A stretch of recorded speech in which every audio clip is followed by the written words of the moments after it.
15 ମେ ଯେଉଁଟାକି international day of families 1994 ଆରମ୍ଭ କରାଯାଇଛି ୟୁନାଇଟେଡ୍ ନେସନ୍ ଜେନେରାଲ୍ ଆସେମ୍ବଲି ଦ୍ୱାରା। ଏଥିରେ ଆୱାରନେସ୍କୁ ରେଜ୍ କରାଯାଉଛି ଫ୍ୟାମିଲି ରିଲେଟିଂ ଇସ୍ୟୁ ଗୁଡ଼ିକରେ। ଥିମ୍ ଅଛି families inequalities and child wellbeing. BD Satheesan ଯିଏକି 13ତମ ଚିଫ୍ ମିନିଷ୍ଟର ଆପଏଣ୍ଟ କରାଯାଉଛି କେରଳର, ସେ ଇଣ୍ଡିଆନ୍ ନ୍ୟାସନାଲ୍ କଂଗ୍ରେସ ପାର୍ଟିର। କେରଳର ବିଧାନସଭା ସିଟ୍ 140ଟି, ରାଜ୍ୟସଭା ସିଟ୍ 9ଟି, ଲୋକସଭା ସିଟ୍ 20ଟି।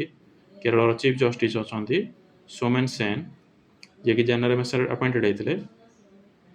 ଚିଫ୍ ମିନିଷ୍ଟରକୁ ଗଭର୍ଣ୍ଣରଙ୍କ ଦ୍ୱାରା ଆପଏଣ୍ଟେଡ୍ କରାଯାଏ ଆର୍ଟିକଲ୍ 164 ଅନୁସାରେ, ଏବଂ ଅନ୍ୟ ମିନିଷ୍ଟରମାନଙ୍କୁ ମଧ୍ୟ ଗଭର୍ଣ୍ଣରଙ୍କ ଦ୍ୱାରା ଆପଏଣ୍ଟେଡ୍ କରାଯାଏ, କିନ୍ତୁ ଚିଫ୍ ମିନିଷ୍ଟରଙ୍କ ପରାମର୍ଶ କ୍ରମେ ସେଇ ଆର୍ଟିକଲ୍ 164 ଅନୁସାରେ। ମିଜୋରାମ ଜିଞ୍ଜର ମିଶନ ଯେଉଁଟାକି ଲଞ୍ଚ କରାଯାଇଛି, 190 କୋଟି ଇନଭେଷ୍ଟମେଣ୍ଟ କରାଯିବ। ଚିଫ୍ ମିନିଷ୍ଟର ଲାଲ ଧୁମା ଏବଂ minister of development of north eastern region J Madhava ରାଓଙ୍କ ଦ୍ୱାରା ଲଞ୍ଚ କରାଯାଇଛି।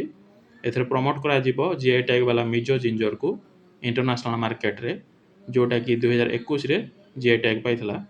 ମିଜୋରାମ ଯାହାକୁ ଜିଞ୍ଜର କ୍ୟାପିଟାଲ୍ ଅଫ୍ ଇଣ୍ଡିଆ କୁହାଯାଉଛି, ଏଟାକୁ ଡିକ୍ଲେୟାର କରିଥିଲା ନୀତି ଆୟୋଗ 2025ରେ। ମିନିଷ୍ଟ୍ରି ଅଫ୍ କମର୍ସ ଆଣ୍ଡ ଇଣ୍ଡଷ୍ଟ୍ରିର ମିନିଷ୍ଟର ହେଉଛନ୍ତି ପୀୟୁଷ ଗୋୟଲ, ଯିଏକି ଆନାଉନ୍ସ କରିଛନ୍ତି 20 ମେଟ୍ରିକ୍ ଟନ୍ର ମହୁ ଆସାମର ବକ୍ସା ଡିଷ୍ଟ୍ରିକ୍ଟରୁ ଏକ୍ସପୋର୍ଟ କରାଯିବ ୟୁଏସ୍କୁ under one district one product initiative ଆଉ ସପୋର୍ଟ ଫ୍ରମ୍ ଆପେଡ଼ା ଯେଉଁଟାକି 1986ରେ ଏଷ୍ଟାବ୍ଲିଶ୍ କରାଯାଇଥିଲା under ministry of commerce and industry ଏକ୍ସପୋର୍ଟକୁ ପ୍ରମୋଟ୍ କରିବା ପାଇଁ। ଆପେଡ଼ା ହେଉଛି agriculture and processed food products export development authority.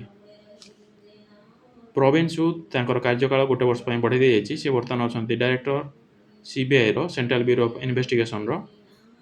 ରଥୀନ୍ଦ୍ର Bose ଯିଏକି 11ତମ ସ୍ପିକର ବନିଛନ୍ତି ୱେଷ୍ଟବେଙ୍ଗଲର ବିଧାନସଭା ସିଟ୍ 294 ଆଉ ରାଜ୍ୟସଭା ସିଟ୍ 16ଟି, ଲୋକସଭା ସିଟ୍ 42ଟି। C-295 ଏୟାରକ୍ରାଫ୍ଟ ଯେଉଁଟାକି ହେଉଛି ଇଣ୍ଡିଆର ପ୍ରଥମ ମିଲିଟାରୀ ଏୟାରକ୍ରାଫ୍ଟ, ଯେଉଁଟାକି ପ୍ରାଇଭେଟ୍ କମ୍ପାନୀମାନେ ବନିଛନ୍ତି ଟାଟା ଆଉ ଏୟାରବସ୍ ମିଶିକରି। କେଉଁଠାରେ ନା ଫାସିଲିଟି ଆସେମ୍ବଲି ଲାଇନ୍ ଫଲ୍, ବଡୋଦ୍ରା, ଗୁଜରାଟଠାରେ।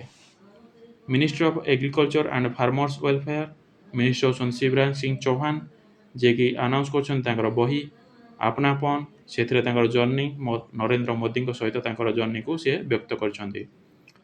ଏଟୋର ଗିଡି ଯେଉଁଟାକି ଏଗ୍ରିକଲଚରାଲ ଫେଷ୍ଟିଭାଲ ଆୟୋଜନ କରାଯାଇଛି ଆଦି ଟ୍ରାଇବଙ୍କ ଦ୍ୱାରା ଅରୁଣାଚଳ ପ୍ରଦେଶରେ। ଏଥିରେ ଡ୍ୟାନ୍ସ କରାଯାଏ, ଆଦି ଟ୍ରାଇବଙ୍କ ଦ୍ୱାରା ଡ୍ୟାନ୍ସ ହେଉଛି ଡେଲଙ୍ଗ ଡ୍ୟାନ୍ସ କରାଯାଏ। 4ଟି ଚିତା ଯିଏକୁ ଜନ୍ମଗ୍ରହଣ କରିଥିଲେ ଗୋଟେ ମାସ ଆଗରୁ କୁନୁ ନ୍ୟାସନାଲ୍ ପାର୍କ ମଧ୍ୟପ୍ରଦେଶରେ, ତାଙ୍କର ମୃତଦେହକୁ ଉଦ୍ଧାର କରାଯାଇଛି ସେହି କୁନୁ ନ୍ୟାସନାଲ୍ ପାର୍କର ଶିବପୁର ଟେରିଟୋରିଆଲ ଡିଭିଜନରୁ। ଅନୁମାନ କରାଯାଉଛି ଯେ ଲିଓପାର୍ଡ ଖାଇଛନ୍ତି ବୋଲି। 7th logistical ease across different states, ଏହି ରିପୋର୍ଟଟି 2025ର ଯେଉଁଟାକି ଜାରି କରାଯାଇଛି, ରିଲିଜ୍ କରାଯାଇଛି ମିନିଷ୍ଟ୍ରି ଅଫ୍ କମର୍ସ ଆଣ୍ଡ ଇଣ୍ଡଷ୍ଟ୍ରିର ମିନିଷ୍ଟର ପୀୟୁଷ ଗୋୟଲଙ୍କ ଦ୍ୱାରା।